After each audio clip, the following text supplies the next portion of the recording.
Kerjaan dadakan. Ngurus SPSS. Dah. Udah. Gue ulang ya.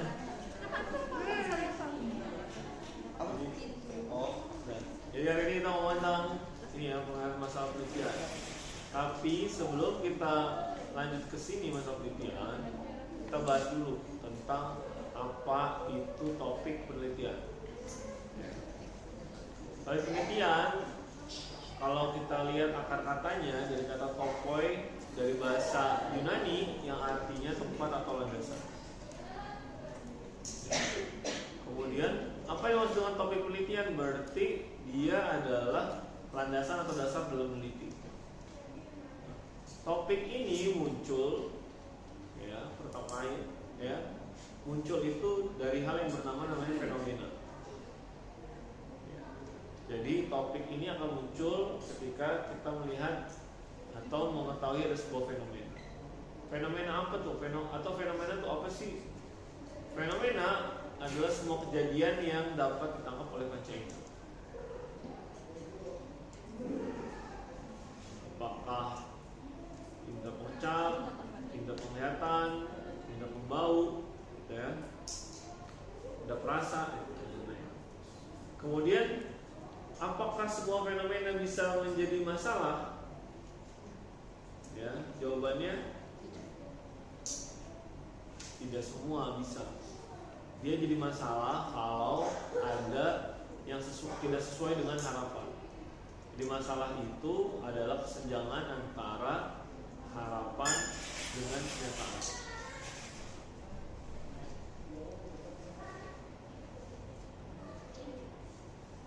Nah, lagi. Nah, apa semua masalah itu bisa diteliti, menjadi masalah penelitian? Belum tentu. Masalah menjadi masalah penelitian kalau penyebab masalahnya lebih dari satu. Kalau dia penyebabnya cuma satu, maka nggak bisa jadi masalah penelitian. Jadi mulai dari fenomena, terus kita bertopik jadi masalah, ya, masalah penelitian sekarang. Masalah penelitian muncul kalau penyebabnya lebih dari satu. Kalau cuma satu gimana? Berarti udah nggak usah kita teliti. Kenapa? Karena sudah ketahuan dong solusinya, sudah terpecahkan. Jadi masalahnya X, masalahnya Y gitu ya, sudah tahu nih penyebabnya X, selesai dong. Tapi kalau misalnya dia lebih dari satu penyebabnya, maka kita bisa masukkan itu, masalah itu bisa kita teliti. Ya, bisa masuk dalam masalah penelitian. Lanjutnya lagi, bisa kita teliti nggak? Ya. Belum tentu. Harus apa nih? Pertama harus yang namanya ya, dia acceptable. Kedua affordable, yang ketiga visible. Acceptable itu apa? Bisa diterima. Artinya apa? Dia tidak melanggar etik. Kemudian affordable sama visible itu sama, memungkinkan. Cuma ada bedanya nih, karena bahasa kita itu agak sulit gitu ya membedakannya. Kalau bahasa Inggris lebih kaya gitu ya. Affordable itu artinya apa sih? Artinya ya bisa dilakukan oleh si peneliti. Affordable. Jadi penelitinya itu sanggup. Yang ketiga, visible. Apa tuh visible? Visible itu ya bukan hanya penelitian sanggup, tapi datanya ada. Ya. Jadi di luar diri peneliti, visibilitasnya. Ya, misalnya kita mau bikin gini misalnya, penelitian ya hubungan pengetahuan dengan perilaku pemeriksaan deteksi kanker stadium 2. Kita bisa tuh melakukan itu. Data-datanya dari luar negeri misalnya ada. Kita mau di nasional di Indonesia. Pertanyaannya, ada nggak data orang pemeriksaan kanker dini ya stadium 2? Di Indonesia agak sulit. Kenapa? Karena biasanya datanya ya itu udah 1/3, 1/4 udah parah, sebelum lanjut. Kenapa begitu? Karena orang Indonesia tidak terbiasa dengan general check up tiap tahun. Kalau di luar negeri per 6 bulan ya, per 6 bulan atau per setahun sekali. Kalau Indonesia enggak ada general check up, nggak punya kebiasaan itu. Ya, pokoknya sakit kalau nggak pingsan, tak tertahankan, gitu ya, kolaps, itu belum sakit. Jadi affordable itu bedanya itu sama invisible. Kalau affordable, ya kitanya mampu, penelitinya mampu. Visible artinya dari pihak di luar peneliti ada nggak data?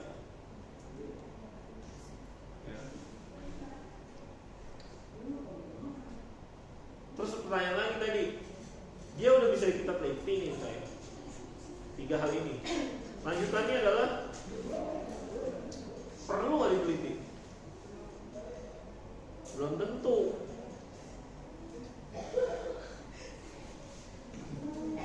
Kapan dianggap dia perlu, penelitian itu perlu? Kalau dia memberikan dampak.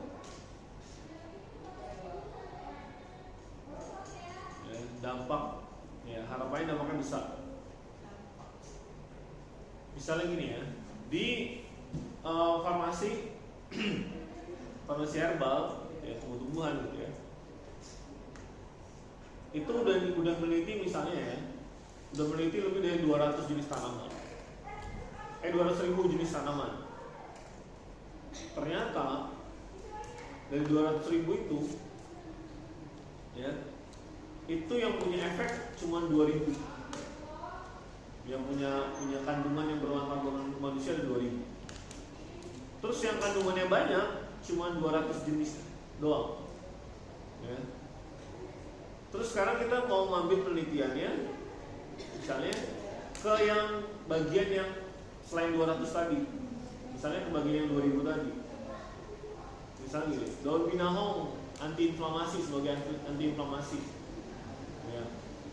Pertanyaannya, perlu nggak kita perlu nggak sih kita teliti? Ya daun binahong misalnya. Jadi di yang masuk dalam yang 2000 tadi itu, dia punya manfaat buat manusia, punya kandungannya. Ada flavonoidnya sebagai antiinflamasi. Cuma antiinflamasinya itu didapat dari 100 gram kering. Itu cuma dapetin 1 gram doang antiinflamasinya. Ya. Jadi kan kalau mau ngambil ekstraksi daun-daunan gitu ya, itu dikeringin dulu tuh. Ya. Kenapa kalau kita langsung dari yang basah, biasanya kandungannya sangat-sangat sedikit. Ya, misalnya gitu kan. Dari 100 gram yang kering dapatnya antiinflamasi cuma 1 gram. Ya. Terus untuk jadi inflamasi bisa saingan misalnya sama kataflam atau diklofenak. Itu kan kandungan kataflam diklofenak kan 3 mg, 3 gram misalnya, atau 5 gram misalnya. Nah, ya 5 gram misalnya. Sehari harus konsumsi 5 gram misalnya. Terus bisa nggak tuh pakai daun binahong? Bisa, tapi kan harus ngumpulnya banyak. 100 gram cuma dapat 1 gram. Kalau 5 gram kebutuhan sehari, maka dia butuhnya berapa? 500 gram. Misalnya kalau kita kaji lagi misalnya 100 gram itu dari berapa yang basah dikeringin? Ternyata dari setengah kilo daun dapatnya 100 gram. Jadi kan butuhnya banyak kan? Efektif nggak? Nggak efektif. Perlu nggak? Nggak usah diteliti, nggak usah dilanjutin. Cukup sampai kita tahu bahwa dia punya sebagai antiinflamasi. Lalu kalau dia mau dipakai dalam kehidupan sehari-hari gitu ya, pemberian daun binahong terhadap misalnya penurunan tingkat nyeri pasien misalnya gitu ya, terkilir yang bengkak misalnya gitu ya, nggak efektif menurut saya. Ya nggak perlu diteliti. Kenapa? Karena itu dampaknya cuma kecil banget, dikit. Terus harus nyari daun binahong sebanyak itu gimana cara? Jadi kemarin juga ada tuh terkait tentang jus tomat terhadap penurunan tekanan darah. Ya. Jadi minum 200 tomat setiap hari. Saya bilang, saya tanya sama mahasiswanya, 200 mili itu butuh berapa tomat? Sampelnya dibilang, sampelnya butuh 30 orang. Ya, 200 mili itu butuh berapa misalnya? Oh, 1 kilo itu dapatnya misalnya ya, dapatnya itu kita 1 kilo itu jadi misalnya jadi dalam 1 liter jus, nah gitu ya, 1 liter. Terus dia harus nyiapin berapa tuh? Sehari 200 mili 30, berarti dia kalau misalnya 200 mili 1 liter, 1 kilo 1 liter, berarti kan cuma dapat 5 botol jus kan itu kan. Nah, terus dia 30, berarti kan 30 bagi 5, berarti dia butuh sehari 6 kilo kan. Ya. 6 kilo, dia harus ngasih berapa hari? Sanggup nggak dia secara dari segi finansial, ada nggak kemampuan? Dan dia kan juga harus, kan gini ya, pemberiannya kan harus serentak, bisa nggak dia ngasih serentak dalam waktu yang kurang lebih bersamaan gitu. Agak kesulitan, hanya harus dipikirkan dulu. Ya. Nah, sekarang apa sih masalah? Masalah itu kesenjangan antara harapan sama kenyataan. Kalau Anda terlalu banyak berharap, tapi kenyataannya nggak bisa, maka akan timbul masalah. Atau kita misalnya berharap, saya punya anak misalnya, maunya anaknya jadi presiden, padahal anaknya kemampuannya pas-pasan, agak sulit. Ya. Atau saya berharap negeri ini maju, rata-rata IQ-nya cuma 78. Ada yang bilang itu setara sama simpanse, misalnya. Agak sulit ya. Agak sulit dalam waktu dekat, karena harus berubah yang 78 bisa jadi 100 misalnya. Itu butuh waktu lama maksudnya.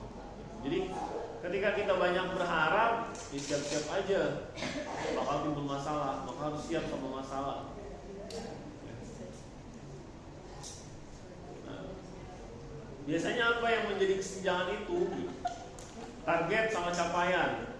Target itu biasanya harapan, capaiannya bagaimana? Terus sama lingkungan sekitar misalnya, perbandingan dengan sekitarnya, atau kecenderungannya.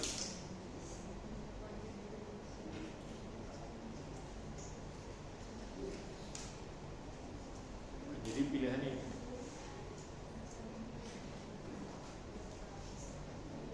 Oke, dari sini sebelum saya lanjut ada pertanyaan.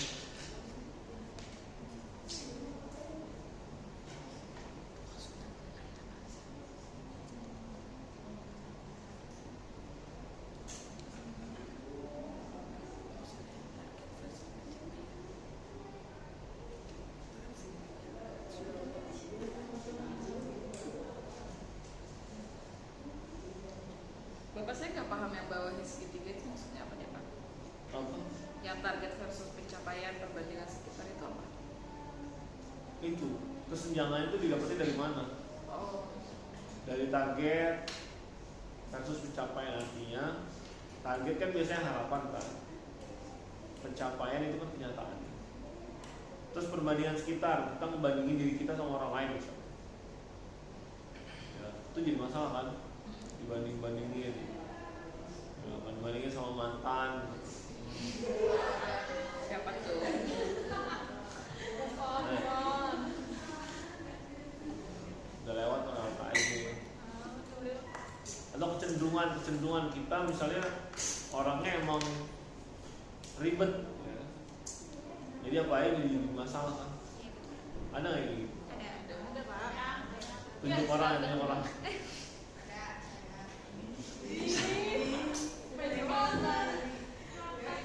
Boleh ya?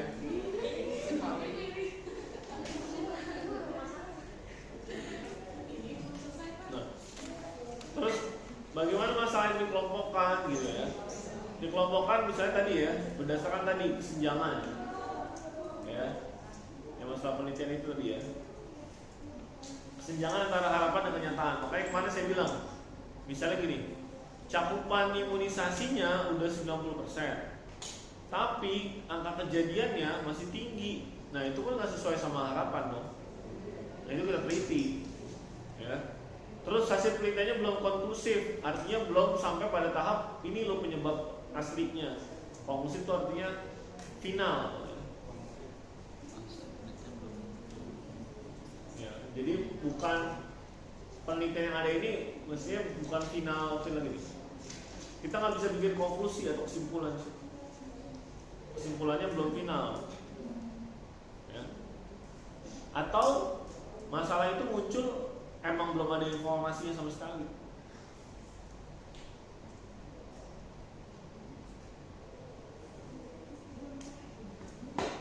Belum ada informasinya sama sekali. Ini saya sengaja ya, saya ambil agak dalam sedikit ya, materinya ini dari materi S2 ya, pasca sarjana program magister, biar ngerti gitu ya filosofinya gimana. Nama filosofi banget Pak orangnya. Filosofi nasi padang. Kopi juga ada Pak. Sampai gue nasi padang bikin filosofi. Kenapa nasi padang masih makannya bungkus? Kenapa harus gitu? Udah, ayo Pak lanjutin Pak. Kenapa nasi padang dibungkus? Biar nasinya banyak.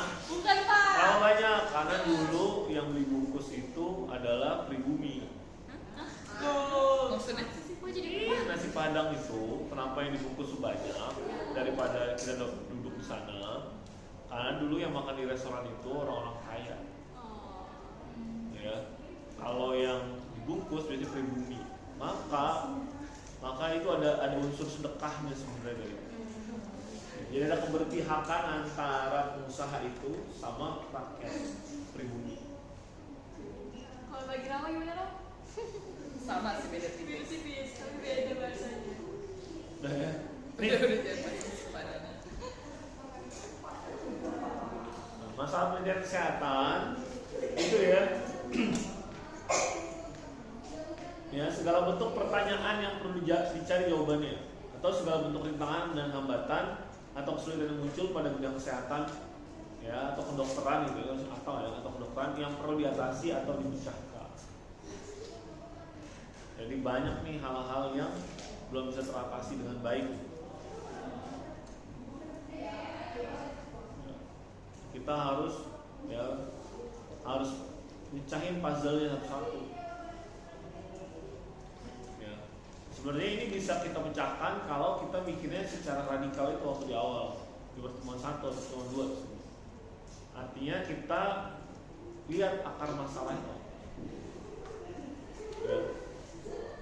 Akar masalahnya apa? Sehingga ya tadi kalau kita mikirnya ketemu akar masalahnya, maka itu yang kita selesai, kita perbaiki.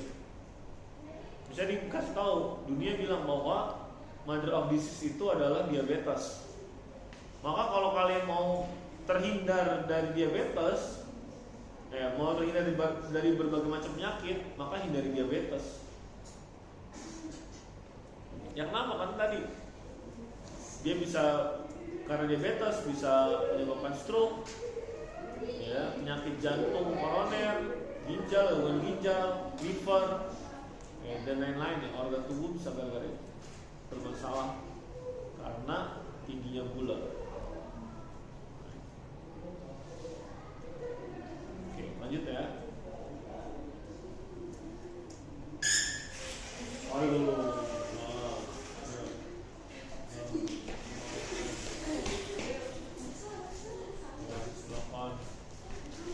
Kalian janjian atau goceng-gocengan? Oke. Dan saya lanjut lagi ya. Nah, jadi meluruskan masalah kesehatan gimana caranya? Cara nemuin dulu deh gimana caranya. Menemukan masalah kesehatan, ya, kita bisa temukan secara aktif ataupun pasif. Kalau aktif itu ya si penelitinya yang aktif mencari, ya, peneliti yang aktif mencari. Sementara kalau pasif, ya, peneliti bergerak berdasarkan, ya, disuruh, bukan atas kemauan sendiri. Ya, kalau penemuan pasif itu biasanya disuruh, ada orang yang punya otoritas, ya, terus nyuruh. Coba teliti itu. Atau dosennya, dosen pembimbing misalnya, ketemu mahasiswa yang belum ada ide buat bikin penelitian. Ya udah disuruh aja nih, saya kasih judul nih ya, kamu teliti ini ya, saya arahin ini ya, saya arahin itu ya. Itu bisa. Jadi tinggal pilih mau aktif atau pasif.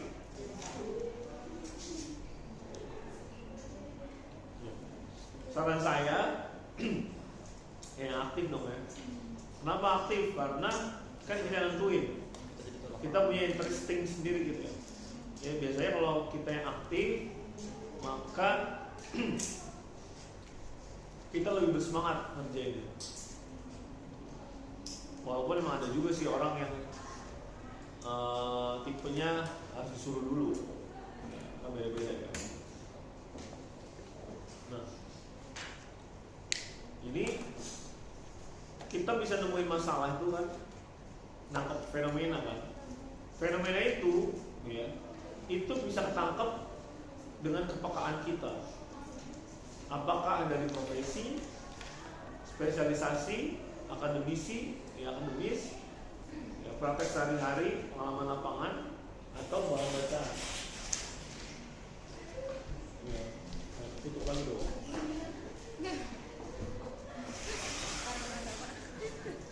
Dia buru-buru, dia terlalu bersemangat. Oke, pasien tutup lagi. Ya. Jadi profesi saya perawat.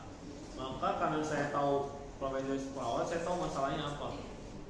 Atau saya masuk ke perawatan. Atau spesialisasi. Saya spesialisasinya perawatan, tapi perawatan apa nih misalnya? Kegawat daruratan. Saya nelitinya itu. Atau kayak kalian nih mesti jadi akademisi. Saya perawatan umum, tapi saya punya ketertarikan sama mata kuliah anak. Saya mau tentang anak ya, cari masalah-masalah kesehatan ya pada anak itu apa gitu. Terus kebutuhan atau praktek hidup sehari-hari. Saya kalian sebagai individu ya punya kebutuhan misalnya. Ya, misalnya gini. Gimana caranya biar ya, di depan saya banyak anak-anak yang stunting. Ya. Terus ya gimana caranya nih, tapi anak-anak ini punya orang tua yang ekonominya secara ekonomi nggak mampu. Ya.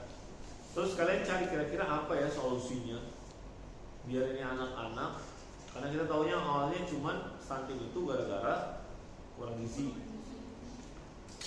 Padahal kurang gizi kan nanti efeknya ada kwashiorkor, marasmus kan harusnya begitu ya. Benar nggak? Anak stunting belum tentu kwashiorkor dan marasmus. Benar kan? Berarti bukan itu solusinya. Bukan makan siang gratis ya bukan?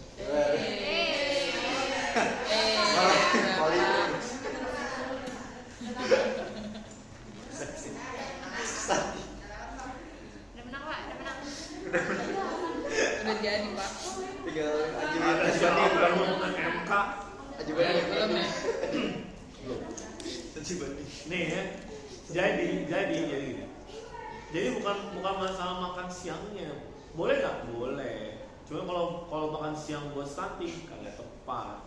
Apa yang tepatnya misalnya? Oh kalian lihat apa yang kira-kira? Karena saya lihat kok banyak anak stunting di wilayah kerja Serpong 2, puskesmas Serpong 2 itu ada 60 anak stunting. Serpong 2 itu lokasinya dekat DPRD. Masa sih saya dengar langsung dari itunya, dari kepala puskesmasnya. Monster. Serpong 2 itu dekat sama Dignas Serpong 1, itu wilayah binaannya keperawatan atau Kesmas UI itu. Iya. Serpong 1, Serpong 2 bukan beda. Ada 60, itu dekat DPRD-nya Tangsel. Dekat DPRD nggak nyampe 5 km dari DPRD. Ada anak stunting. DPRD ngapain? Kurang dari 10 km ada Dinkes. Dinkesnya apa? Dinas kesehatan. Dinas kesehatannya. Kenapa bisa gue tahu ya? Gue dulu kan kerja, karena saya dulu kerja kan di Dinkes itu harusnya jadi tenaga sambutan ahli buat penanganan COVID waktu itu. Manajer data COVID Tangsel.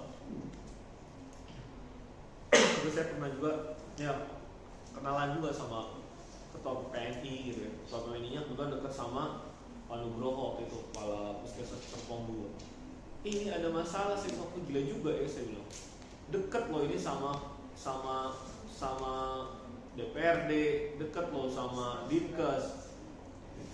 Kok bisa-bisanya gitu. Ya. Nah itu kita lihat gitu ya. Terus kita tahu juga kalau dia kurang gizi, ya kalau kurang protein jadinya marasmus atau kwashiorkor. Ya kan? Kurang gizi, kurang energi kan beda ya. Itu kan beda sama stunting. Stunting itu kan masalah tumbuh. Ya kan? Nah, kalian apa nih misalnya? Saya punya pengalaman praktek kehidupan sehari-hari. Ini kayaknya kalau gizi doang dibenerin nggak bisa naik nih. Ya, apa yang bisa? Gizi itu cuma bagian dari support sistemnya. Yang realnya apa misalnya? Oh ternyata dibaca-baca lagi, sebenarnya kebutuhannya adalah growth hormone. Hormon pertumbuhan dia nggak maksimal. Ya, kenapa bisa nggak maksimal? Bisa karena gizi. Kedua misalnya karena psikologis, kurang kasih sayang. Ketiga misalnya kurang growth hormone itu keluar paling banyak pada saat tidur. Ya, terus kalian apa nih kira-kira ya? Masalahnya stunting. Ya, terus kalau saya intervensi gizi biayanya banyak. Maka apa yang saya lakukan misalnya? Oh, saya bikin program intervensinya adalah wajib tidur siang misalnya.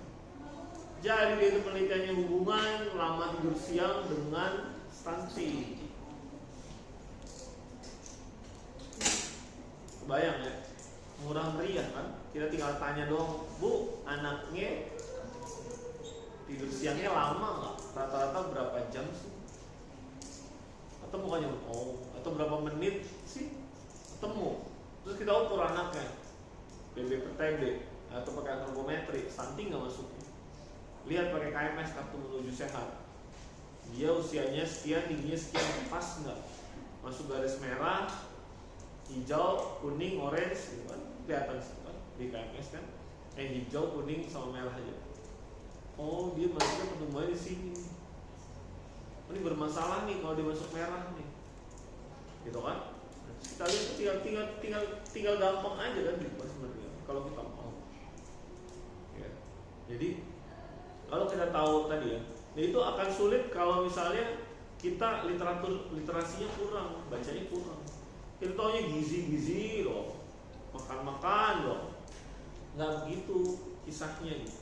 Karena kalau kurang makanan bergizi, tadi harusnya pilihannya kwashiorkor atau marasmus, kurang protein atau kurang energi kan gitu kan, KEK, kurang energi kronis, namanya apa saya lupa, marasmus atau kwashiorkor, kurang protein namanya apa? Ya, itu kan ada identik ya, kalau yang apa gitu ya namanya ada busung lapar, ciri khas gitu. Ya kan? Jadi bukan masalahnya di makanan tuh. Jadi kalau orang yang ngerti akan tahu bahwa solusinya makan, gak begitu. Ya. Atau misalnya kita mau tanya misalnya, lihat, ada nggak hubungan selama interaksi orang tua dengan stunting? Jangan-jangan anaknya itu stunting karena kurang kasih sayang dengan psikologis. Interaksi dia sama orang tuanya jarang. Ya, anaknya dikasih gadget, aja main handphone, aja dari kecil dari umur 1 tahun, 2 tahun. Biar gak berisik, kasih handphone. Ada kan kayak gitu model-model itu kan? Jangan-jangan kakak-kakak kita. Jangan-jangan jangan-jangan kita, jangan gue. Iya kan? Kan itu kan solusi jalan pintas tercepat gitu kan, mau jadi biar anak mengalihkan dia di rewel dengan hal yang disukai ini, tapi ada efek samping juga. Sama juga kayak obat kan, sakit simptomatik, oh panas kasih paracetamol, ya, terus efeknya apa? Kemarin ada yang gagal ginjal anak kecil, Iya. kerja ginjalnya berat, kalau nggak kuat jadi gagal ginjal. Coba bayangin, anak kecil udah gagal ginjal, buset, masa depannya kayaknya suram banget gitu ya. Padahal dia kan calon penerus bangsa gitu ya. Nah itu kita harusnya ngelihat itu gitu ya. Tapi kadang kita nggak mikir ke situ. Jadi kalau kita mikirnya radikal, ya, kalau kita mikirnya radikal artinya kita pelajari sampai ke akarnya, maka harusnya semua permasalahan hidup, semua persoalan hidup itu gampang atasinnya. Ya, kalau kita mikir radikal, apa sih sebenarnya?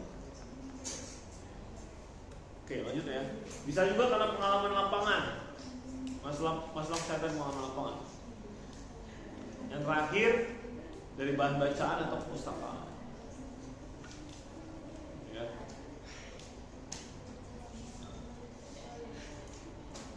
Jadi bisa dari macam-macam. Ya. Ya, misalnya kalian tiba-tiba membaca misalnya tentang apa gitu. Ini kayak menarik nih. Saya mau coba teliti ya. Gitu ya. Itu bisa banget. Ya. Misalnya tadi saya bilang, oh mau meningkatkan IQ, kata Pak Hadi, paratiroid hormon produksinya dirangsang salah satunya cepat perangsangannya lewat sinar matahari. Ya kan? Bener nggak? Coba yuk kita uji cobain. Anak kecil tes IQ-nya berapa, terus kita suruh orang tuanya berjemur 15 sampai ya orang tuanya nyuruh anaknya berjemur ya, orang tuanya berjemur. Ya. Anaknya disuruh berjemur, kita minta orang tuanya suruh anaknya berjemur 15 menit sehari. Ya. Terus kita ukur lagi nanti 1 bulan kemudian itu ada efeknya apa? Kalau itu terbukti, maka kita ketemu solusi yang meningkatkan IQ bangsa ini dengan mudah dan murah. Bener nggak? Apalagi kita nggak bener kan? Coba kita tuh negara tropis. Ya sepanjang setahun matahari itu ya sekitar 8 sampai 12 jam ada terus. Kenapa kita nggak coba itu gitu kan solusinya? Ya kita berjemur. Orang Eropa aja bela-belain berjemur kan? Sampai perempuannya nyiptain bikini, ya pakai bikini tuh biar apa sih fungsi bikini sebenarnya tujuannya? Bukan buat seksi-seksian. Ya, salah satunya gitu ya, salah satunya adalah biar apa? Biar permukaan tubuh yang kena sinar matahari ya lebih banyak gitu ya. Tapi jangan juga jam praktek kalau gue masuk kimia gitu.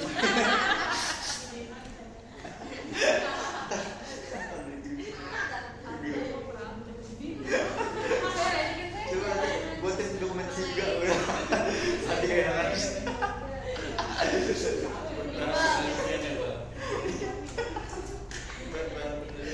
suka kalau action. Otaknya harus traveling mana-mana ya. Nama Rima cepet banget kalau Ya, makan. gitu, saya. Seneng banget. Apalagi duduk depan kayak langsung connect gitu dia. Ya maksudnya kan memang ini Tuh. saksi aja gitu ya. Bisa masuk sini juga ternyata gitu ya. Nah ya, tapi benar ya, jadi gitu ya. Jadi bikini itu dari Eropa tuh. Ya. Ya, dulu baju renang itu one piece. Ya. Jadi one piece dulu tuh, ya, antara Luffy sama Zoro. Yang paham One Piece dong, kayaknya ketawa. Duh yang ini. Sampiran gitu. Gak ngerti lagi. Nah, ya. Jadi gitu, jadi dulu tuh baju renang tuh one piece, ya.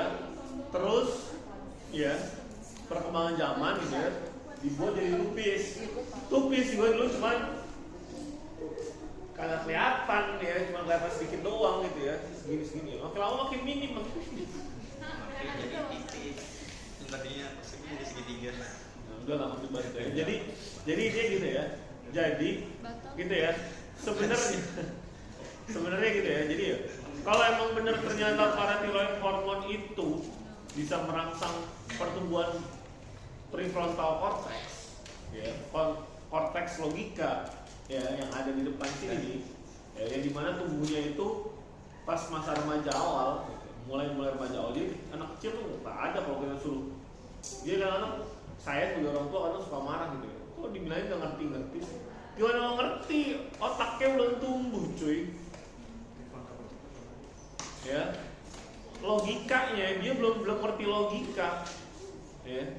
Jadi gimana mau tumbuh orang dia belum mengerti, otaknya belum, bagian logika itu belum tumbuh, gitu ya.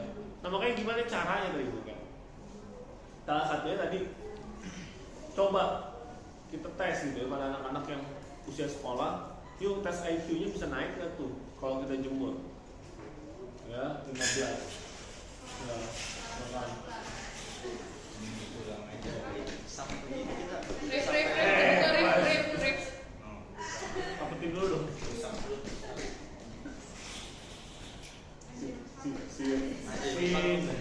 Si Rama sensitif banget ya kalau Rifa ya. Gak ada masalah apa sih dia? Masalah pribadi. Ya jadi kayak gimana gitu ya. Jadi kalau emang misalnya seandainya benar, itu tadi ya, kita mau uji coba benar nggak sih apa yang Pak Hadi? Coba kita baca paratiroid hormon, kita baca. Apa yang menstimulusnya diproduksi banyak? Kita baca. Apa aja, terus mana yang paling memungkinkan? Saya penelitian saya keterbatasan dana, saya keterbatasan waktu, ya. Gimana caranya? Oh yang murah meriah tadi, berjemur bisa cuma 15 menit, ya. Kalau emang itu bisa, ya kalau emang ada nih misalnya kalian di antara kalian mau neliti itu misalnya gitu ya, terus jadi deal gitu, bener, maka gitu kan, itu bisa kita angkat tuh, itu bisa jadi penelitian internasional, ya. Jadi penelitian internasional bahwa ternyata mau jadi pinter tuh gampang meningkatkannya. Berapa sih kenaikan IQ-nya? Ya berapa tingkat gitu skornya? Oh ternyata bisa ningkatin 10, kan lumayan dari 76 ke 78 ke 88 ya. Langsung naik tingkat negara. Ya kan lumayan, cuma modal berjemur doang cuy. Awalnya bisa naikin 20 poin misalnya, ini lumayan banget, ya. Nggak sama lagi kita dengan primata, dan gorila, Orang-utan. nggak sakit hati gitu ya. Ya jadi bisa ya, bisa dengan cara itu. Ya. Oke. Nah, terus kita lanjut lagi nih. Sumber masalahnya sumbernya dari mana? Masalah kesehatan tuh sumbernya dari mana sih? Pertama, bisa dari hostnya. Host itu siapa? Hostnya itu kita nih, orang manusia nih. Ya. Hostnya bermasalah nggak? Hostnya, pola hidupnya bermasalah nggak? Ya. Yang kedua, sumber masalahnya ada agent. Agent itu apa? Ya. Toko beras itu dia. Warung. Agen air. Bukan. Agent itu adalah penyebab penyakit, patogen.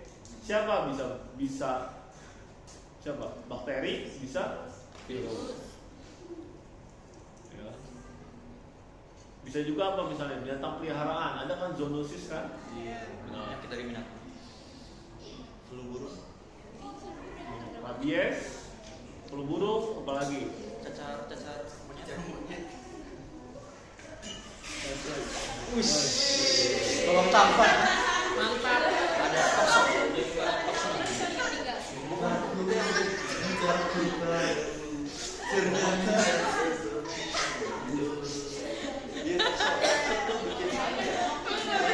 Gak toksoplasma. Toksoplasma. Ya. Tapi dia bisa meninggal gitu nggak sih Pak? Kalau probabilitas itu ada aja. Cuma pertanyaannya besar apa enggak probabilitasnya? Ya. Kayaknya saudara saya minum gara-gara itu Pak. Belum tentu juga. Ya bisa aja gitu. Karena gini, kan gini ya, penanganannya tepat apa enggak? Ya. Jadi gini, sebenarnya ini virus-virus itu sebenarnya berterbangan, berkeliaran di hidup kita tuh banyak. Pertanyaannya, apakah kita cukup punya senjata di dalam tubuh kita untuk melawan itu? Siapa sih senjatanya? Sel darah putih. Ya, sebenarnya ada lagi yang lebih detail lagi. Ada namanya lisosom dan peroksisom. Lisosom dan Peroksisom. Ya, lisosom dan peroksisom. Siapa yang aktifin itu? Ada yang di hati yang mengaktifkan itu. Karena hati itu ya bisa kalian cari gitu ya. Tapi jurnalnya nggak ketemu nih. Maksudnya gini, hilang tuh jurnalnya. Ada yang menulis bahwa artikelnya itu bahwa hati itu mempunyai 500 fungsi di dalam tubuh manusia. Ya. Termasuk hati itu kan satu deret sama pankreas kan. Ya. Itu ngatur apa? Insulin. Ya. Itu nomor satu di situ. Mengatur mekanisme insulin. Pankreas sama hati itu. Ya. Buat menyaring racun adanya di hati. Ya. Ya. Makanya kalau orang yang punya logam berat di dalam tubuhnya banyak kandungan logam berat kan, itu numpuknya ada dua. Pertama ada di frontal cortex, setahu saya. Yang kedua ada di hati. Ya.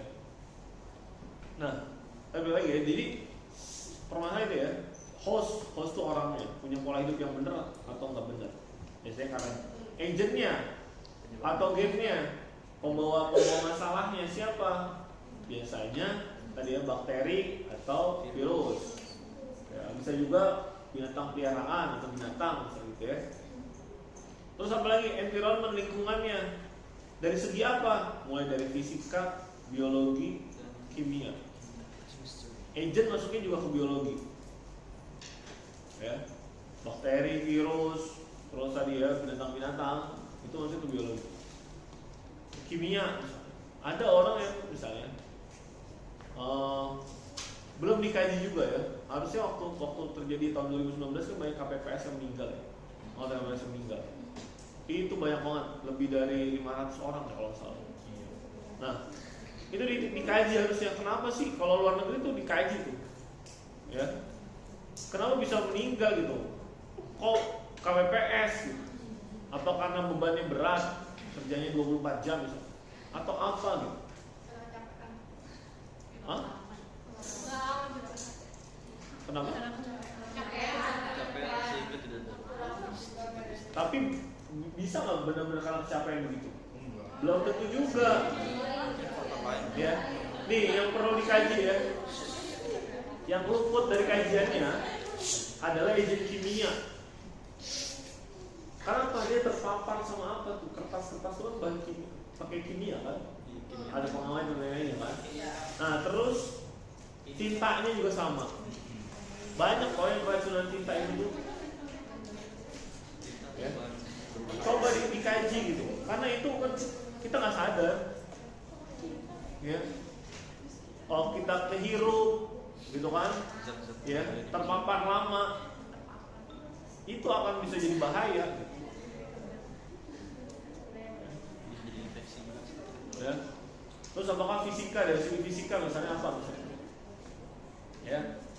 Kalian bisa cek misalnya, ngaruh nggak sih? Misalnya gini, ngaruh nggak sih sebenarnya nih lampu sama prestasi belajar siswa? Dari sisi apa? Lampu katanya ngaruh, dari sisi apa? Radiasi? Hah? Sinarnya, kenapa sinarnya?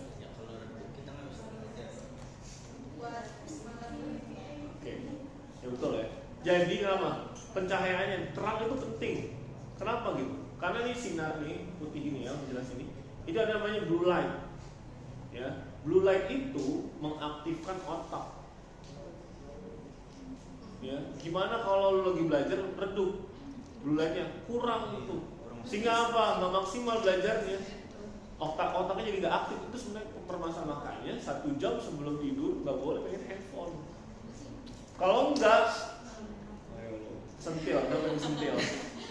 Kalau nggak bakal lihat terus handphone terus scroll jam 2. Gua belum tidur. Jam 4 ntar, jam 3 udah berisik tuh. Ya biasanya anak muda pakai beduk udah tak bulak. Anjir, gua baru tidur sejam, berisik. Di tempat ibu saya, di orang tua saya di Paru, jam 2 udah bunyi mikrofon masjid. Bapak Ibu, bangun. Gue punya anak bayi kan ya, tidurnya kan nggak pernah sih 2 jam sekali bangun gitu kan. Kayak tersiksa banget tuh ya kalau lagi nginep gitu. Gue baru tidur jam 10, bangun jam 12. Kan gantian sama istri kan gendong anak gitu kan. Kadang anak gue gatel gitu, mau digarukin gitu. Gitu kan. Terganggu kan. Baru tidur sejam, bunyi kayak. Ada setengah jam gitu. Sahur. Biar gak kesiangan kali Pak. Iya, gue jadi serasa gue jadi tukang jualan. Jualan makanan buat sahur gitu ya. Jam 2 kan, ya Allah, jam 2 coy. Kan, mau tidur lagi tanggung udahlah kita sholat malam gitu kan. Sholat malam, kena air kan, seger kan. Iya. Jam 3 kan, mau tidur tanggung takut kelewat. Kena tidur. Ya, jadi bener-bener nggak pas gitu ya. Mau jam 2 gila gue bilang. Ngaco itu belum ngawur. Kalau jam 3 masih oke lah ya. Kalau jam 2 tuh udah main. Kalau saya warga dekat situ gue timpuk. Jam 2, jam 3 kek. Iya jam 3 masih. Jam 2 kayak masuk akal bener gitu. Nanggung soalnya sama nanggung. Gak usah ngajak-ngajak gitu kewas. Habis main HP. Kalau susah jangan ngajak-ngajak orang gitu ya. Kalau seneng lah ngajak orang. Susah yang ngajak orang. Ya. Terus ya sumber masalah kesehatan bisa juga sosioekonomik. Ya. Kenapa sih bisa? Ya ngaruh banget ekonomi tuh. Ya, biasanya tempat-tempat yang banyak prostitusi biasanya daerah-daerah miskin. Ya. Dia mau cari jalan yang instan, nyari uang, jual diri. Ada yang kayak masih ada deh yang harganya 100 ribuan. Iya. Oh, gak terima loh. Emang taunya berjutaan di sini? Iya. Taunya berjutaan. Beneran nih. Saya pernah baca itu 50 ribu, ada 30 ribu. Tahu nggak? Yang nyewa siapa? Yang nyewa, yaitu pelacurnya itu udah emak-emak di atas 40 tahun, 50 tahun. Yang nyewa tahu nggak berapa usia berapa? Anak SMP. Iya. Karena terjangkau. Karena lagi hormon itu lagi karena penasaran. Ya itu benar ya. Jadi sosioekonomik tuh bisa kaitannya itu biasanya. Ya makanya kemarin kan ramai kan saya bercerita kan di kelas bahwa dengan karton Indomie kan bisa menjual, orang tua bisa menjual anaknya gitu. Boleh melakukan seks. Jadi transaksinya pakai satu karton Indomie 40 biji. Aduh ya Allah, bener-bener. Ya, itu kan saking susahnya biasa gitu. Jadi jalan pintasnya begitu. Ya. Terus apa lagi misalnya penyakit-penyakit terkait sosioekonomik, konstitusi, ISPA. Kenapa ISPA? Karena dia nggak sanggup beli rumah yang gede. Jadi rumahnya sempit, ya rapat. Apa yang terjadi? Ventilasinya kurang, ya nggak bisa beli exhaust juga, exhaust fan, ya. Ya. Sebenarnya penting ya itu exhaust fan membuang udara, atau misalnya AC itu sebenarnya lumayan penting. AC itu ada tombol namanya dehumidifier-nya. Ya, itu tuh ngeluarin apa? Ngeluarin ya udara, bukan ngeluarin udara, kelembaban cairan yang ada di udara tuh di apa? Ya, kelembaban itu dibuang. Kenapa sih bahaya lembab itu? Karena kalau kalian rumahnya itu banyak catnya gitu ya, gerinjal-gerinjal, itu karena lembab. Ya, apa gerinjal-gerinjal nggak jelas. Ya, jadi catnya itu jamuran di rumah tuh itu karena lembab. Ya.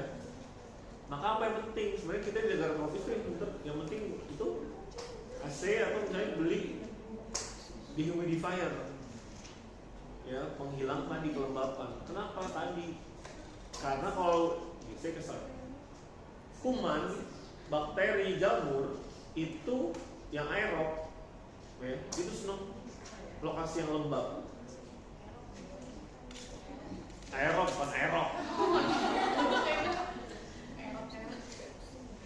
Aerob dia suka sama udara yang butuh oksigen. Itu dia suka yang lembab. Kenapa sih? Kenapa kira-kira?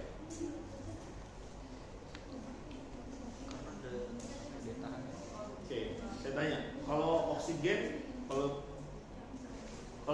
itu rumus kimianya apa?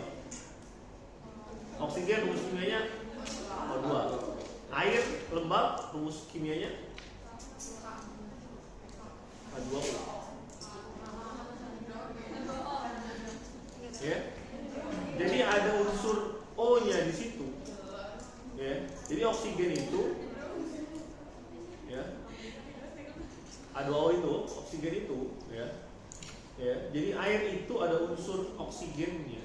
Oksigen ada unsur airnya. Maka tuh senang dia. Partikel-partikel halus itu, bukan partikel halus. Bakteri maupun jamur itu senang. Ya. Jadi kalau kalian mau misalnya rumahnya sempit, kayak beli AC atau misalnya beli exhaust lah buat membuang udara yang di dalamnya tuh, buat membuang kelembapan. Ntar berasa sendiri nanti, ya.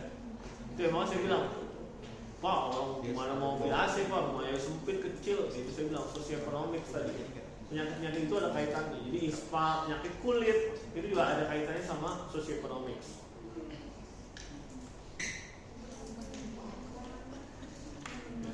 Kayak kulit misalnya jamuran gitu ya, itu karena kurang dapat sinar matahari. Kenapa? PKN kalian dapat sempat kayak gitu? Kosongnya yang itu udaranya nggak ada gitu loh, nggak ada sirkulasi. Nggak ada. Itu. Saya. Oh iya. Tuh. Saya tuh apa namanya?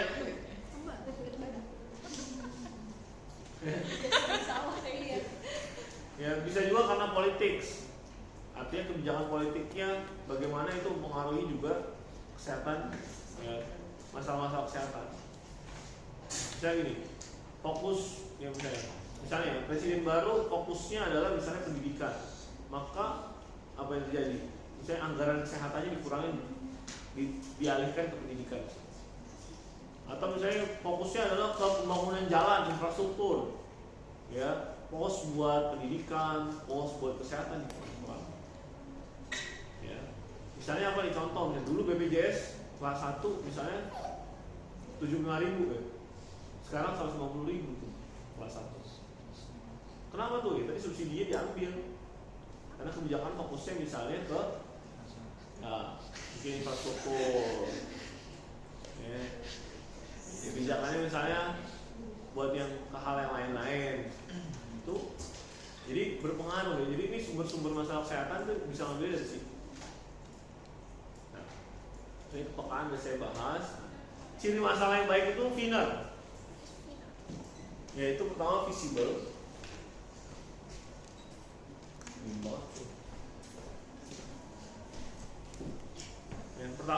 visible. Artinya tadi ya, datanya ada apa enggak? Visibilitas. Ya, mampu apa enggak dari segi apa? Ketersediaan datanya itu. Kedua, interesting, menarik minat kita.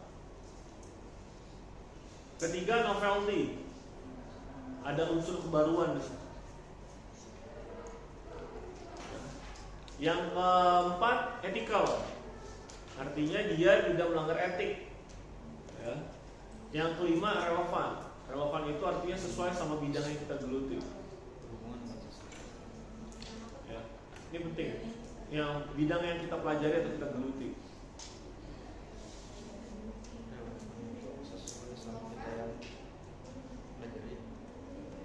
Kalau novel kebaruan. Ya. Contohnya apa?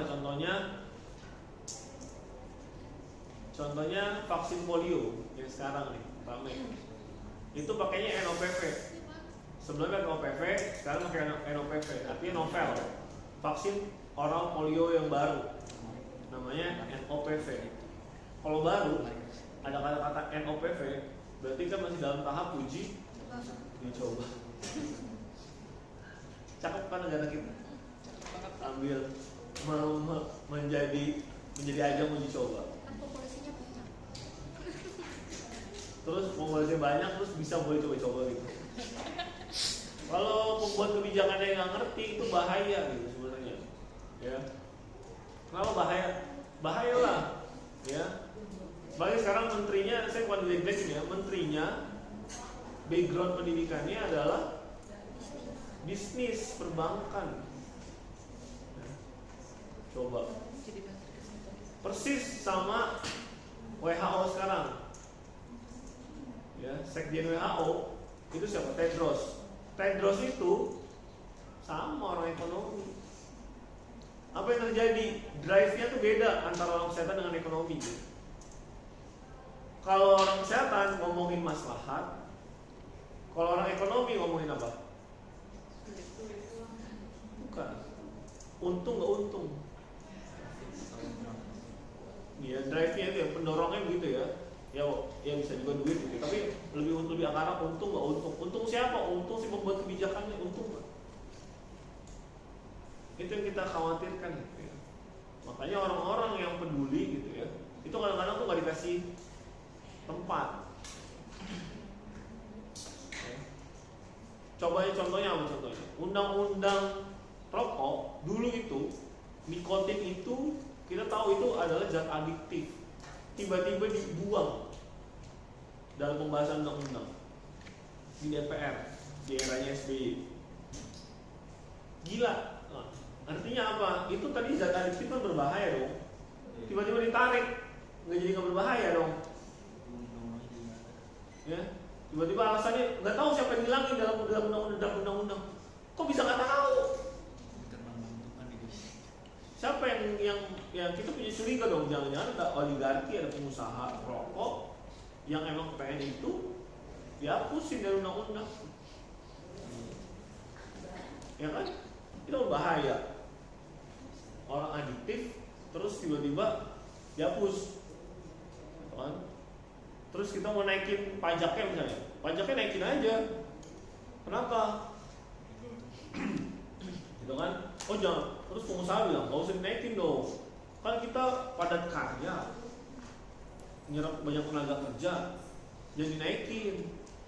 Ya rugilah pengusaha kalau dinaikin, yang beli nggak sedikit. Gitu kan? Alasannya apa? Kan pajak dari kita kan apa? Cukai dari kita kan membantu buat di BPJS. Pertanyaannya orang sakit gara-gara rokok banyak. Banyak mana untungnya sekarang? Kita tinggal balikin lagi sebenarnya kan, secara logika. Tapi kan tetap aja tuh.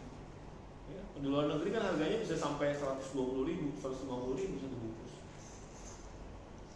Ya. Kalau di Indonesia berapa? 1/5 ya 30.000 ya? Ya nggak ramah. Berapa sebungkus sekarang? Rokok. Jadi masih sampai 25.000-an. Ramadan loh Ram.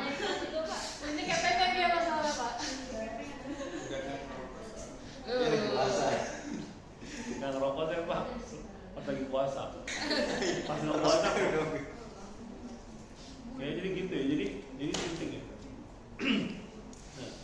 Ya, jadi gini, saya menyarankan ya. Menurut saya dari 5 ini ya, ini kan penting nih semuanya. Ya, menurut saya yang paling penting adalah nomor 2, interesting. Ya, karena itu mendrive kita, mendorong kita. Kalau kita tertarik, kita akan menempuh apapun itu kan kita tempuh. Ya, makanya sama kalau punya cita-cita, ya buat itu ketertarikan yang tinggi. Gimana caranya? Terserah kalian gimana caranya. Ya kalau cita-cita pengen bikin klinik, oh pengen bikin klinik misalnya butuhnya berapa sih? Coba cari info. Ya. Oh kira-kira udah 500 juta, bisa nggak saya dapat 5 tahun? Oh nggak bisa. Bikin klinik 500 juta, saya ngumpulin duit 500 juta dalam 5 tahun bisa nggak? Bisa. Gimana caranya? Cari cara. Oh bisa nih pakai crowdfunding. Patungan yuk. Satu kelas misalnya 10 orang aja. Sehari, sebulan 1 juta. Ya. Saya lulus dari sini nih ya, usia 24 5 tahun lagi saya mau ntar bebas finansial di usia 30 tahun. 10 orang dari kalian misalnya komitmen bikin rekening bersama setiap bulan. Ya gaji itu langsung potong, transfer ke rekening bersama 1 juta. Ya, kalau 1 bulan 10 orang 10 juta. Ya kan? Terus 1 tahun 120 juta. Tahun kelima dapat 600 juta. Bisa buat klinik. Iya. Oh impossible, possible lah ya. Ya impossible kalau kalian nggak yakin ya nggak impossible. Kalau kalian yakin komitmen bisa. Apalagi kan gini ya, kalau saya menyarankan gitu ya, kalau kalian benar mau saya ikutan satu. Kedua gini, kalau kalian yakin, ya, kalian kan masih muda nih, masih belum ada tanggungan, saya nikah nggak buru-buru banget kan? Ya artinya, ya nggak apa-apa kalau buru-buru juga nggak apa-apa. Misalnya gini, pada saat kita nih masih baru lulus gitu ya, kita masih muda gitu ya, kita masih belum terbebani sama anak. Ya, sama keluarga gitu ya, secara itu. Nah, itu masih bisa nabung 1 juta tuh 5 tahun, gitu ya. Dan gajinya dan kebutuhan orang yang masih muda, ya. Yang penting nggak asal bayar gaya aja. Itu cukup kok. Apalagi masih tinggal sama orang tua, misalnya gitu ya. Kita nggak bayar kosan, anggap aja itu 1 juta yang buat bayar kosan. Ya, mungkin sekarang nggak bayar makan juga kan, nebeng masih nebeng gitu kan, ya kalau lo nggak tahu diri, kalau lo si nebeng, ya paling nggak ngasih lah gitu ya, beli beras kayak apa kayak gitu ya. Nah itu kan masih memungkinkan gitu ya. Nanti tahun kelima misalnya, oh udah ngumpulin dapat nih misalnya 600 juta kita bikin klinik yuk, ya, yang klinik jadi misalnya, terus berkembang gitu, diolah profesional bisa jadi kayak Sari Asi. Sari Asi kan dari klinik kan, dari bidan klinik kan, bidan mandiri kan. Mungkin nggak mungkin aja. Kenapa nggak mungkin? Apalagi kalau misalnya kalian rame-rame nih misalnya satu kelas 30 orang, sebulan 30 juta, kali 12, ya 36 juta 1 tahun. 360 juta, 2 tahun udah bisa bikin dong. 40 juta yang rekening Nggak bisa. Jadi gini, rekening bersama tuh gini ya. Kalau dicairin harus tanda tangan misalnya, harus ada 5 orang, 10 orang. Dia tanda tangan semua dulu baru bisa cair. Makanya saya bilang rekening bersama. Nggak bisa kabur.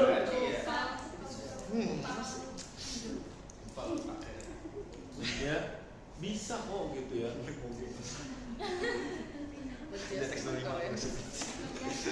Ya, coba ya, kalau kalian mau ya, kan tinggal kalau untuk pembagian hasilnya gimana? Dikit dapat sahamnya aja tinggal bagi-bagi sama. Cepet nggak kalau 30 orang misalnya juga tadi 360 juta 1 tahun, 2 tahun kedua 720 juta bisa bikin nggak? Atau 1 tahun setengah udah jadi bikin klinik. Makin cepet, makanya saya bilang kalau kita mau sukses, tuh ya, kita akan susah melawan oligarki kalau kita lawan sendirian. Kalau kita crowdfunding bareng-bareng sedikit cicil bisa. Iya beneran nih, gue kalau ada gue mau ikutan benar. Gue jadi peserta nomor 1. Itu kalau kesana. Itu lain lagi. Itu namanya fisik dong, itu mah namanya lu utang gitu. Enggak, Namanya tak paham. Kan saya tak lagi. enggak, itu mah pemikiran yang bodoh aja udah talangin. Biar sukses mau ikutan bagian gitu ya, di awal maunya talangin dulu. Oh juga Rama mah. Biasa lah Rama begitu Pak. Oke aja Pak. Nggak, ya, jadi gitu.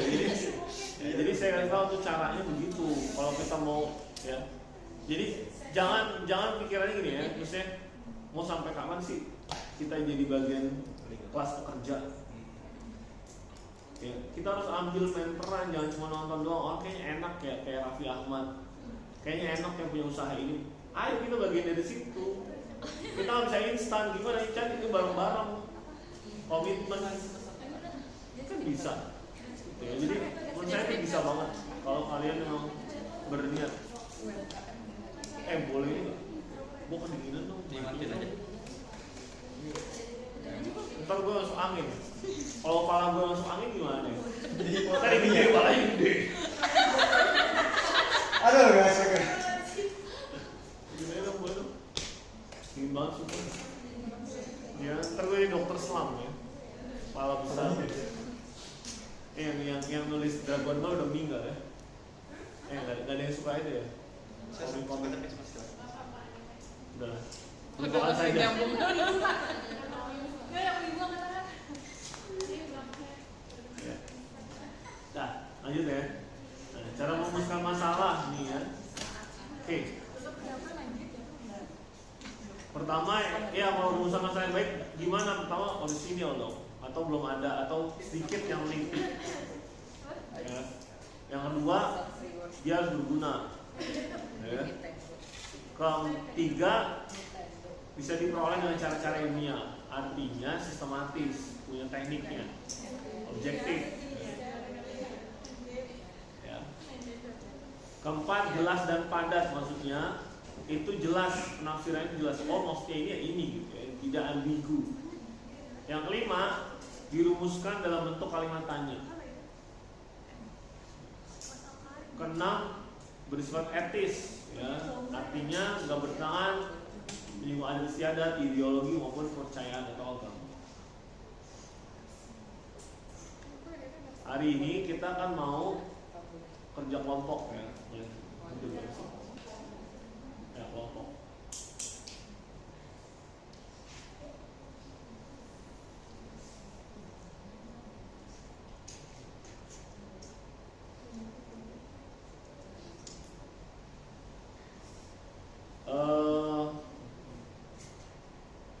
Ya. Jadi cara merumuskan masalah. Jadi ini rumus masalah penelitian yang baik nih. Kalau begini cara merumuskan. Nah. Jadi saya akan kasih tips ya, selama saya ngajar atlet kira-kira hampir 10 tahun. Dimana saya baru pahamnya setelah lulus S2. Ya, nggak ada masalah ya.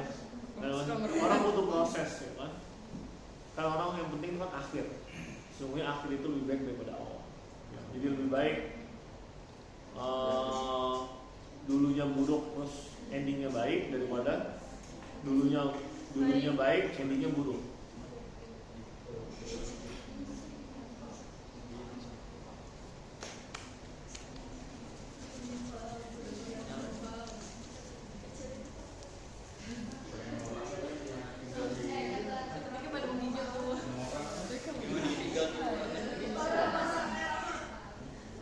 Apa kedinginan ya? Oh mau kehangatan nih belakang sini nih. Sumpah iya benar. Kalian cari kehangatan silakan. Samping-sampingan deh tuh fokus. Gimana tinggal di luar negeri? Gimana mau jatuh ke Korea itu? Udah gitu ya, tunggu deh. Iya sih. Iya. Gimana mau jatuh? Udah ya? Udah. Nih, ini saya mau membuat tips buat bikin rumus masalah. Jadi kita pertama nyari topik. Topik itu kita cari benar. Ya. Nyari topik dulu, baru kita cari masalah setannya apa, baru cari determinannya atau faktor penyebab atau faktor yang mempengaruhi. Saya pemilihan topik topik itu bisa berdasarkan gender atau seksualitas. Ya. Bisa juga dalam kelompok usia. Ya, misalnya kalau kita mau topiknya ke arah balita, bayi, anak-anak, remaja, dewasa, lansia gitu ya. Bisa juga berdasarkan profesi. Ya misalnya perawat, gitu. Atau misalnya ojek online itu bisa teliti gitu ya. Ya, polisi, kenapa polisi gendut-gendut misalnya.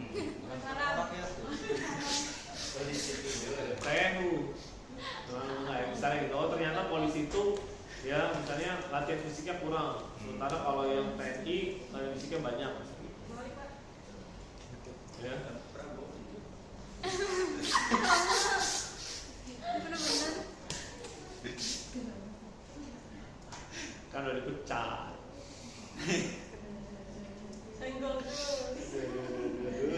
Kan dia mancing kan. Kan pecat katanya dari itu. Ya, dari militer. Nah, ini lagi ya. Jadi kita bisa pilih profesi bisa gitu ya, atau dari hal dari komunitas misalnya. Ya. Kemarin yang mengejutkan itu adalah komunitas fasting. Intermediate fasting, IF ya, lagi ramai banget di Indonesia. Ya, dia belum orang-orang IF yang di Indonesia intermediate fasting itu belum baca penelitian bahwa yang melakukan IF di dunia itu, yang di Amerika khususnya, itu lebih cepat terkena serangan jantung, bisa meninggal. Karena dia begini, intermediate fasting itu pakai teorinya Osmi. Bilang keto dia nggak makan karbo kan, makan protein terus, gitu kan. Terus kebutuhan vitaminnya pakai vitamin kimiawi gitu kan, artinya sintesis bukan yang alami.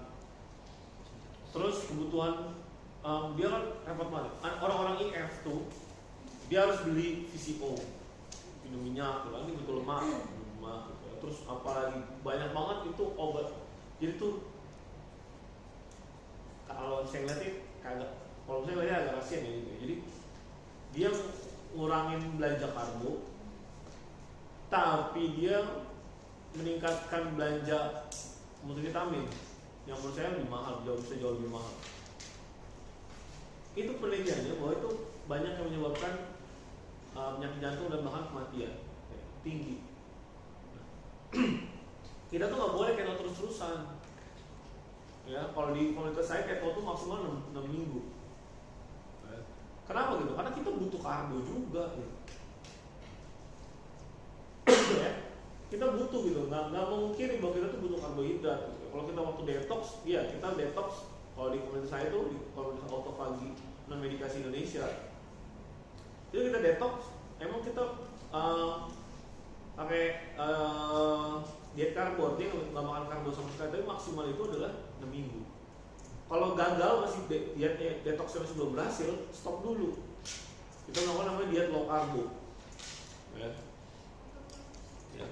Jadi kalau orang yang benar tuh ya, orang yang benar dietnya ya, harusnya ya, ketika kita makan karbohidrat, kalau tubuhnya udah mekanismenya udah jalan udah benar, ketika kita makan karbo, harusnya gula darah kita 1 jam setelahnya itu turun. Kenapa bisa begitu? Coba, ada yang pikir, kenapa kok bisa sih? Kok jadi turun sih gitu? Kenapa?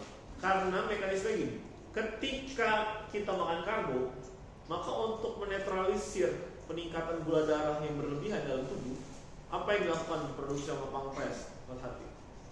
Dia akan produksi insulin. Insulin itu buat meredam itu ya, biar dia nggak terjadi spike itu, peningkatan gula darah yang tinggi. Artinya turun. Kalau dia bagus sistem mekanismenya, insulinnya yang keluar banyak atau sedikit? Banyak untuk meredam. Jadi hasilnya harusnya sebelum makan dan sesudah makan, harusnya sesudah makan itu turun. Apa yang menyebabkan sesudah makan itu bisa naik? Kenapa? Karena produksi insulinnya nggak maksimal. Apa yang bisa menyebabkan produksi insulin yang nggak maksimal? Ya, organ tubuhnya. Apa penyebabnya? Misalkan psikologis, kurang istirahat, gitu kan? Makanannya nggak sehat, nggak bergizi, itu yang nyebabin. Ya, atau misalnya makannya itu, ya makannya itu sering, ngemilnya sering. Ya. Karena yang bagus itu idealnya itu makan itu sehari 2-3 kali masih. Ngemil, misalnya pagi jam 8 makan. Ya, kayak orang puasanya sekarang nih misalnya. Itu idealnya itu makannya pas sahur sama buka doang. Ada ngemil di situ, misalnya jam 10 ngemil lagi. Nah itu makan juga tuh. Kenapa tuh? Tadi kalau dia ngemil makan lagi maka produksi insulinnya banyak banget. Tubuh produksi insulin itu kan capek kan ya. Maksudnya dia ada prosesnya kan. Butuh energi, butuh macam-macam.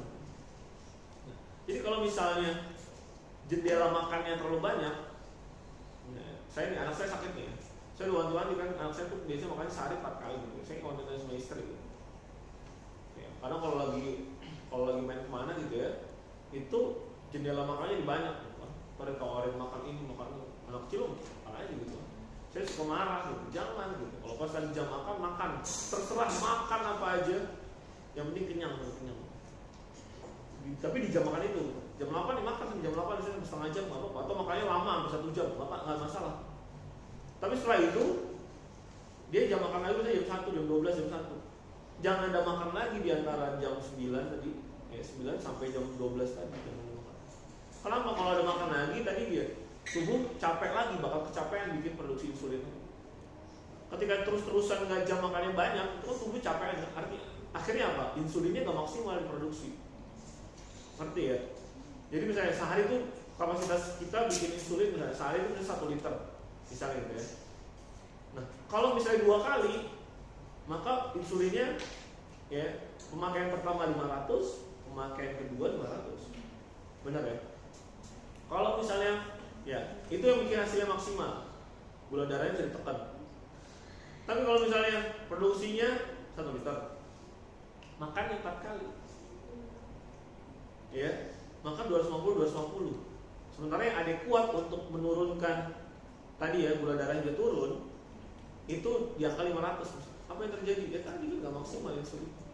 Makanya kebobolan terus. Ngerti ya? Kapan situ gitu. Nah, terus gini, ada 2 mekanisme tubuh, glukagon sama insulin. Ketika glukagon aktif, insulinnya off. Ketika insulinnya aktif, glukagonnya off.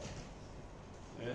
Nah, glukagon aktif itu pada saat ya tinggi-tinggi itu ya pada saat apa? Pada saat kita selesai makan, terutama pada saat tidur. Makanya orang pas lagi tidur, mau tidur nggak boleh makan.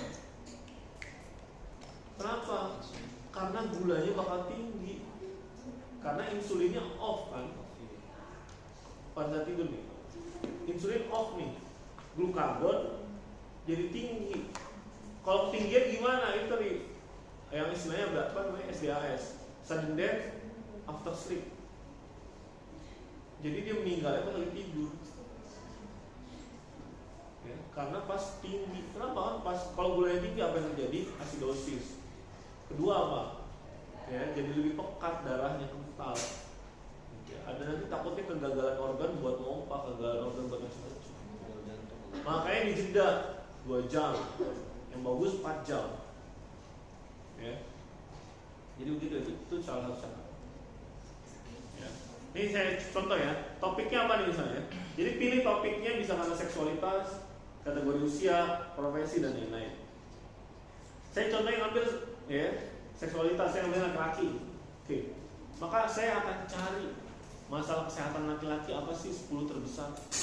Saya cari gitu ya. Terus saya pilih tuh yang 10 terbesar, saya pilih salah satu.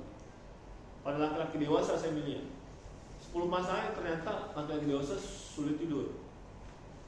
Ya, misalnya gitu ya, saya cari pilih nih, sulit tidur. Nah, sulit tidur itu dipengaruhi sama apa sih? Itu determinannya. Ya, jadi begitu caranya tuh merumusinnya.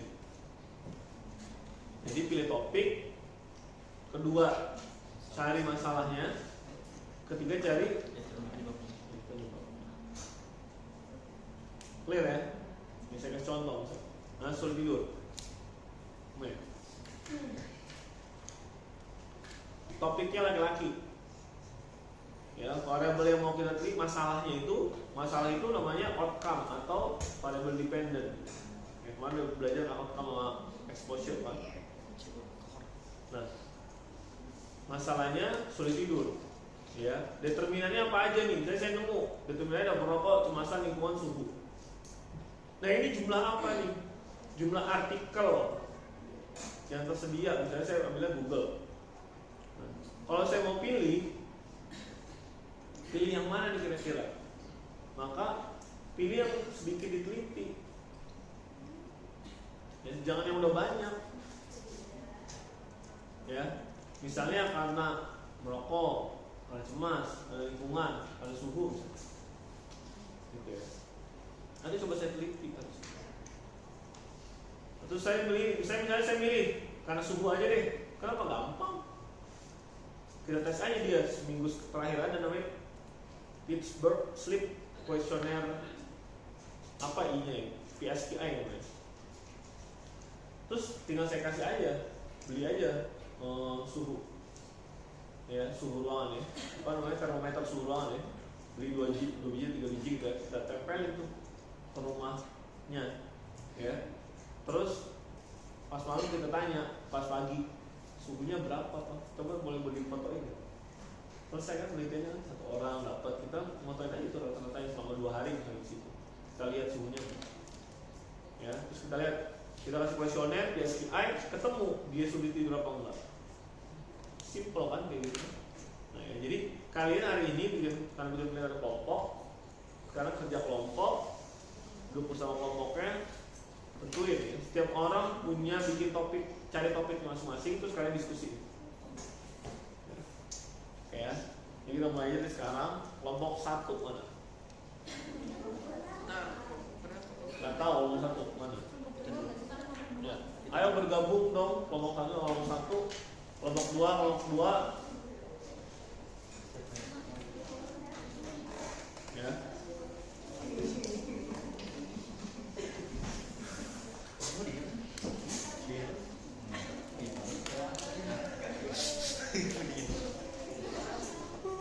Pak, ini kamar mandi Pak. Pak, ini topiknya Pak. Ini kan kelompok. Berarti satu itu satu kelompok apa satu kelompok, satu orang satu punya.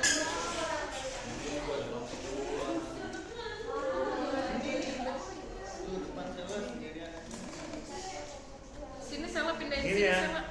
Jadi teman-teman sekalian, ya, kan kita belum tahu nih. Kan kita tadi kan target di awal itu adalah bikin proposal kelompok.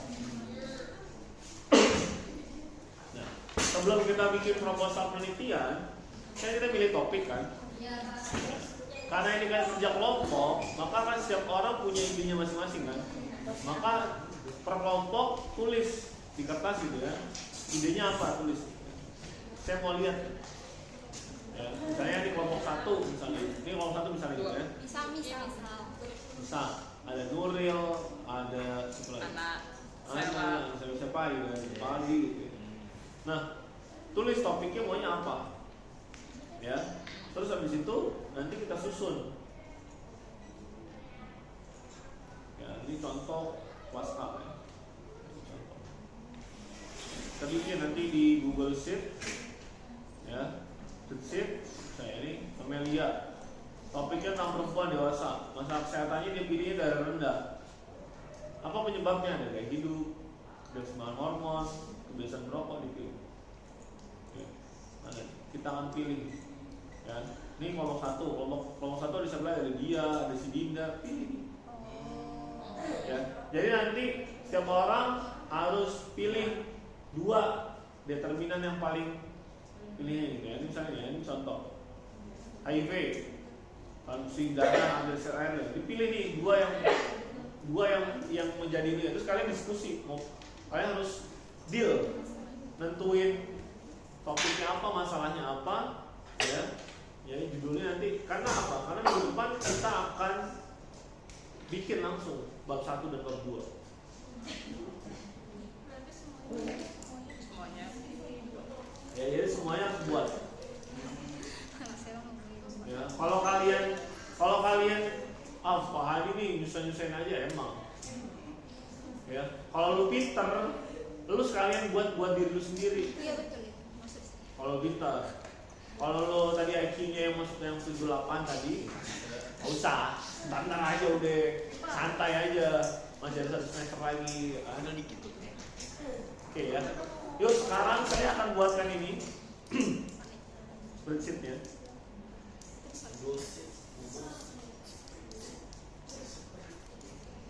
Oke, atau kalian bikin ini dulu deh. Ya, tadi tuh terjadi kegaduhan karena ini kan boleh ngomong satu gitu. Saya bikinnya gini ya, selisih. Nanti ada yang mau input gitu, nanti kegeser. Biar nggak rusuh. Ya kalian bikin dulu di bukan di laptopan, bikin dulu di Excel. Setiap orang ketik dulu ya Pak. Nanti udah jadi kelompoknya, ya. Masukin apa kelompok? Pindahin. Oke. Cakep. Itu Din.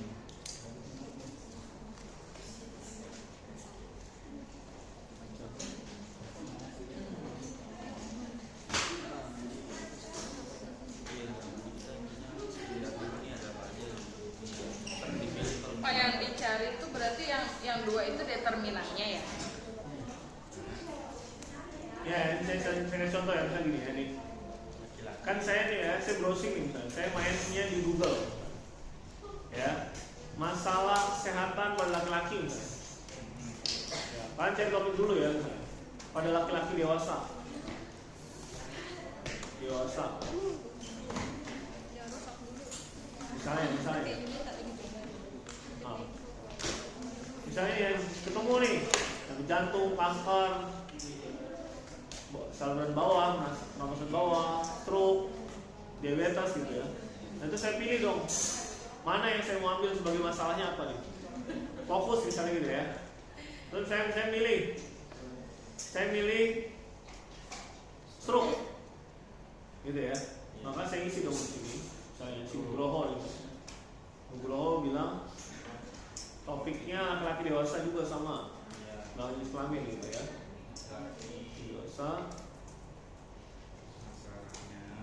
masalahnya stroke ya. Terus saya coba browsing lagi aja, determinan stroke. Easy banget. Gayanya harus Nih lihat, body mass index, systolic blood pressure, diabetes mellitus, coronary heart disease, atrial fibrillation, smoking. Ya, nih.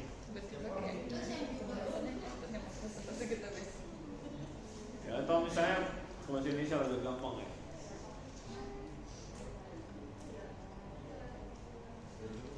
Ya. Nih, pakai jurnal ya.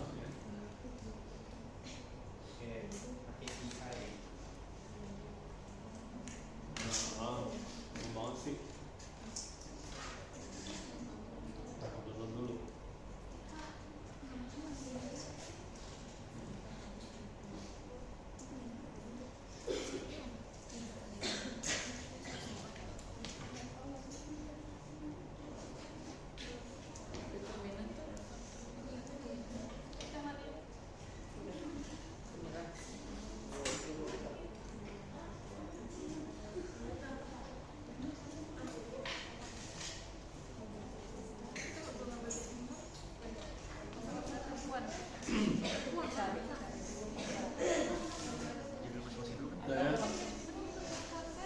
Ini contoh ya, ini mitra keluarga bilang ya.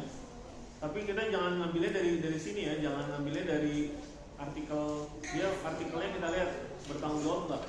Ada sumbernya apa enggak gitu? Ya.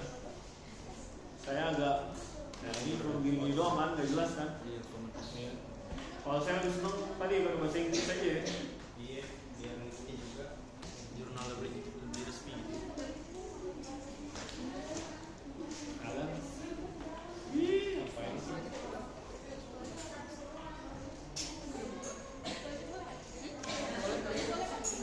Asal sudah jadi dulu kan. Jadi minum baru banyak.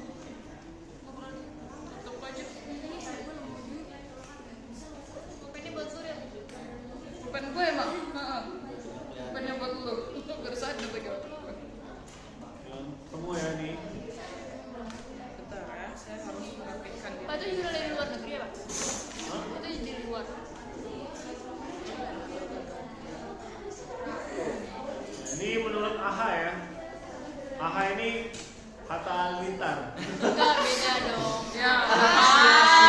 Siap. Pak. Nah, ya, ini American Heart Association. Saya mau dari anak aja. Ya, Nurse. ya dibilang ya. Result, determinan ischemic stroke. Ya, pertama atrial fibrilasi. Apa tuh Pak?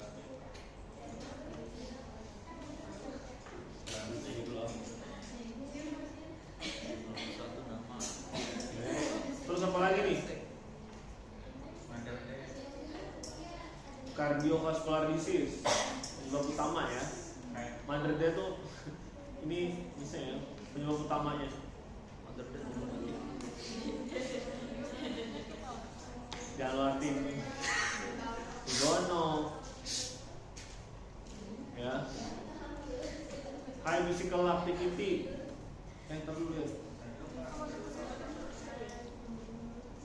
Putar dulu.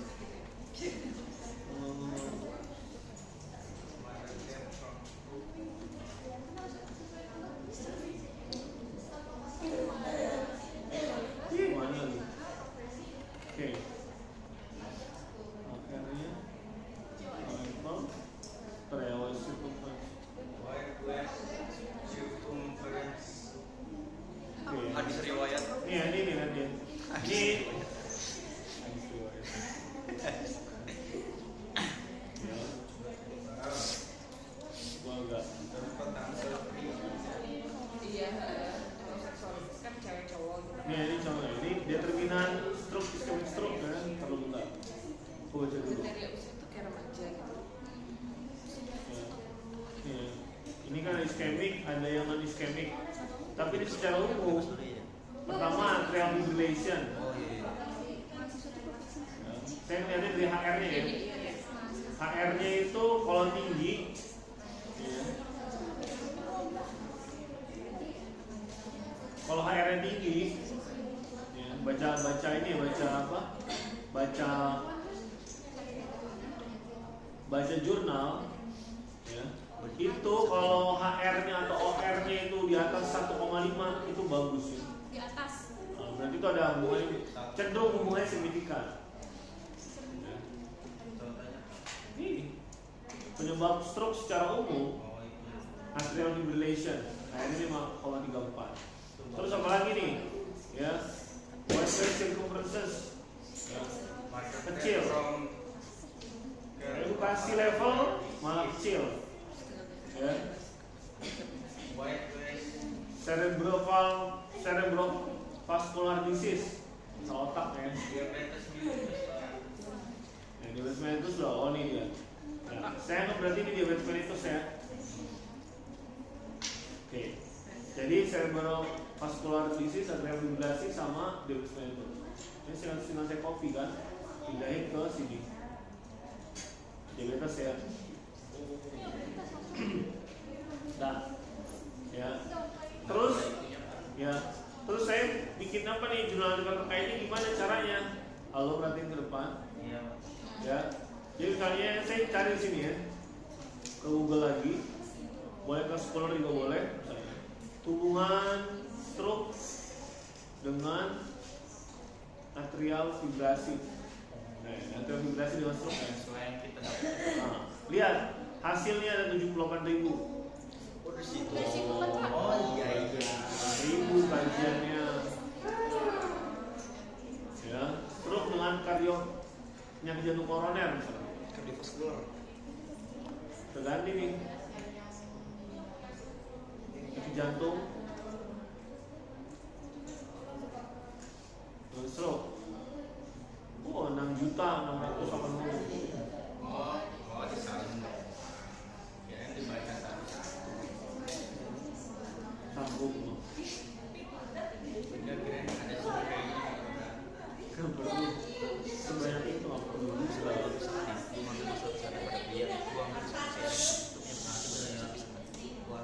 Nih, oke, ya. Jadi kan gini, misalnya ya, saya kasih contoh. Jadi nanti kan pilih nih ya. Pilih kita yang ya, mana yang paling sedikit. Itu Atria. Samping file. Ya pilihannya kan ya, ini sama ini kan. Misalnya si Hadi sama Nugroho diskusi.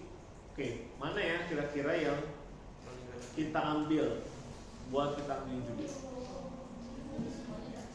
Ya. Kalau kita ngomongin novelty, ya kebaruan, biasanya yang jarang diteliti itu menjadi suatu hal yang kebaruan. Karena kan jarang diteliti kan.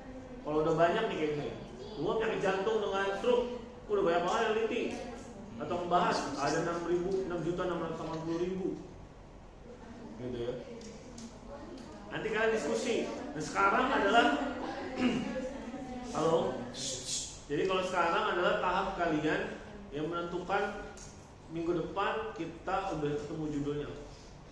Hari ini kita akan mencari topiknya. Silakan kalian eksplorasi diri kalian sendiri masing-masing gitu ya. Nanti setelah udah ketemu kalian topiknya apa, masalahnya apa, determinan faktornya apa gitu ya. Terus jumlah terkaitnya bagaimana, dilihat, digabungin gitu ya. Mana yang paling sedikit gitu ya. Maka ini nanti akan kita coba cari. Atau yang paling bisa kita diskusin yang mana? Ya. Saya kasih waktu sampai kapan? Kita mau kuis.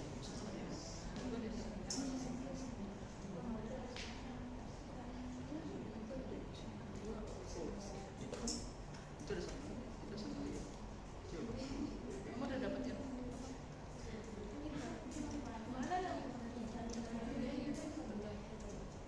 Kalau di sini kelihatan.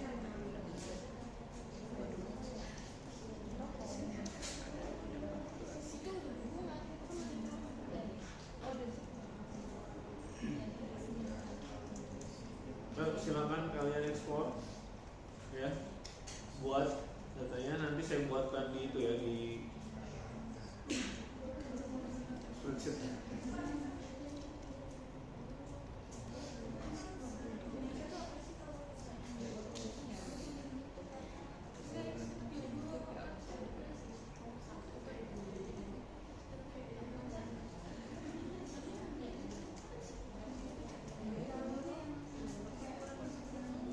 Saya siapin spreadsheet Pak mau lihat tadi iya Pak itunya Pak.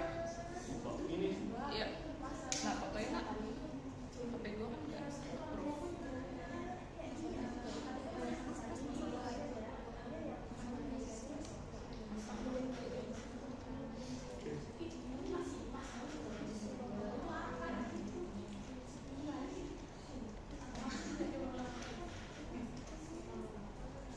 ya, boleh nggak kalau kita buat ini dulu, bikin di lembar kertas itu per kelompok dulu topiknya apa gitu biar teman-teman bisa lihat.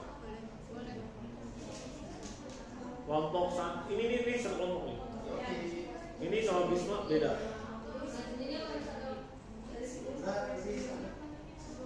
Bisma di mana? Oh, boleh di jas. Iya. Si Rehan sama siapa ya? Sama siapa? Kelompok pertama. Oh, sama Rama. Oke, jadi asumsi saya ini kelompok 1 ya. Dengerin ya. Ini kelompok 1, belakangnya kelompok 2. Dua aja. 1, 2.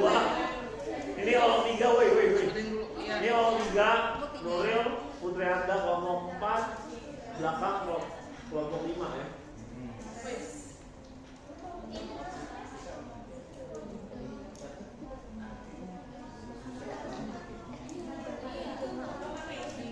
Kertasnya udah kertas.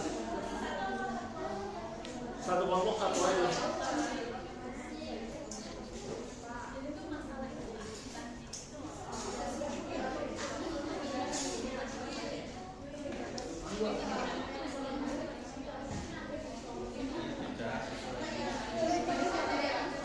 Apa ini saya stop dulu ya?